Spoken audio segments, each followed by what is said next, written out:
মানে এইটো আমাৰ এইটো অঞ্চলত কৰিয়ে আছে। যোৱা বছৰ মোৰ ৰুম মানে বেৰখন ভাঙি থৈ গৈছিলে। আজিও এতিয়া 3টা বজাত আহি এই অৱস্থা কৰিছে।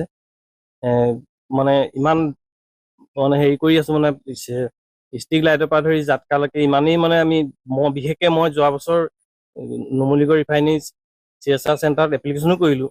আমাৰ এইখিনি ওচৰৰ মানুহক গোটেই চহী লৈ ষ্ট্ৰিক লাইট আৰু জাটকাৰ কাৰণে, কিন্তু আজিলৈকে সেইটো কোনো একো সুবিধাই নাপালোঁ। আমাৰ 2-3 বছৰৰ বেছিয়ে হ'ব আছেই। এতিয়া ইয়াত ভাঙি পেলাই গৈ এতিয়া সেই কঁহাবাত চাপৰিত সোমালেগে, আকৌ ৰাতি ওলাই আহক, মানে পুৰা সন্ত্ৰাস চলাই আছে। ঘৰ ভঙা নাই বাৰু, এই সিহঁতৰ এইখিনি তাত নাৰিকলজোপা ভাঙিছে।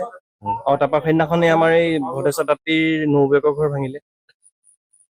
তাৰপিছতে এইখিনি ওচৰৰ আজি কঁঠাল খাই গ'লে ঘৰত, মানে পৰিস্থিতি বৰ বেয়াকে লৈছিলে। এই ঘৰতো সোমাইছিলে, কিন্তু ঘূৰা-মাৰ কৰাৰ কাৰণে ওলাই গ'ল। সিহঁতৰ ঘৰতো সেই নাৰিকল গছ খালে। তাৰপৰা আহি এতিয়া মোৰ ইয়াতে বন বিভাগে ব্যৱস্থা গ্ৰহণ কৰিছে নে? একো এতিয়ালৈকে কৰা নাই। ফোন কৰা হৈছে আপোনাৰ আমাৰ এইখিনি ওচৰৰ ল'ৰা এটাই বন বিভাগলৈ ফোন কৰিলে, কিন্তু এতিয়ালৈকে অহা নাই। ময়ো কৰিলোঁ, আহিম বুলি কৈছে, কিন্তু অহা নাই এতিয়ালৈকে।